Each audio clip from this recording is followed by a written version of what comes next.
Timnas Indonesia dipastikan gagal melaju ke Piala Dunia 2026. Dua kekalahan beruntun melawan Arab Saudi dan Irak menutup seluruh asa Garuda untuk terbang lebih tinggi. Bukan hanya soal kekalahan di lapangan, tetapi keputusan-keputusan besar di baliknya. Setelah laga melawan Arab Saudi yang berakhir buruk, performa tim semakin terpuruk. Hingga akhirnya, kekalahan melawan Irak memastikan Indonesia tersingkir dari kualifikasi. Namun, yang menjadi sorotan publik bukanlah hasil, melainkan keputusan yang diambil oleh Ketua PSSI, yaitu Erick Thohir, yang mengambil keputusan untuk memecat pelatih Sintayong dan menggantinya dengan Patrick Kluivert. Keputusan yang disebut berani ini ternyata menjadi bumerang. Publik mempertanyakan mengapa keputusan sebesar itu diambil tanpa urgensi yang jelas. Dalihnya ada konflik di ruang ganti, kendala bahasa, dan demi menjaga peluang lolos ke Piala Dunia. Namun, hasil berkata lain, Indonesia justru tersungkur di ronde keempat. Timnas Indonesia harus memupus mimpi untuk melaju ke putaran Piala Dunia 2026 usai kalah 0-1 dari Irak. Adapun, skuad Garuda menghadapi Timnas Irak pada laga penentuan di grup B ronde keempat kualifikasi Piala Dunia 2026 zona Asia. Dalam dunia olahraga profesional, kegagalan adalah hal yang biasa. Tapi dalam dunia kepemimpinan, cara seseorang bertanggung jawab atas kegagalan itulah yang membedakan pemimpin sejati dari sekedar pejabat publik biasa. Maka pertanyaannya adalah, apakah Ketua PSSI, pelatih baru, dan jajaran terkait akan mengambil tanggung jawab moral atas hasil ini?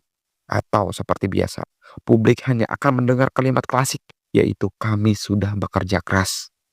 Padahal dalam negara-negara maju seperti Jepang, seorang pejabat yang gagal tidak perlu disuruh mundur. Mereka tahu kehormatan jauh lebih penting daripada jabatan. Tapi apakah hal itu berlaku di Indonesia? Nampaknya tidak. Sangat jarang atau bahkan hampir tidak pernah kita mendengar pejabat di negeri ini mundur karena salah mengambil keputusan. Partai Kluivert nggak ada nego sih, pecat sih menurut gue. Nggak dipecat, gila namanya. Nggak ada, orang nonton bola juga tahu lah. Nggak usah pakai teori macam-macam. Pelatih bodoh, udah. Pelatih buruk, udah. Ketika seorang pejabat salah, publik berharap akan ada permintaan maaf, evaluasi, dan langkah perbaikan. Tapi yang sering muncul justru pembenaran. Semua sudah sesuai prosedur. Kalimat itu kini menjadi mantra sakti untuk menolak tanggung jawab. Padahal, di balik prosedur itu sering tersembunyi kelalaian, konflik kepentingan, dan juga ego politik. Ini bukan kasus tunggal, dari proyek infrastruktur yang mangkrak, kebijakan publik yang gagal, hingga salah arah dalam krisis nasional. Para pejabat sering tampil tanpa ekspresi, seolah-olah tak ada yang salah. Masyarakat boleh kecewa, boleh bersuara, tapi sistem tak berjalan seperti biasa. Dan disinilah masalah utamanya. Budaya politik kita telah kehilangan cermin. Cermin untuk melihat kesalahan diri sendiri, dan cermin untuk merasa malu. Ketika jabatan menjadi simbol gengsi bukan amanah, maka kehilangan integritas tak lagi memalukan.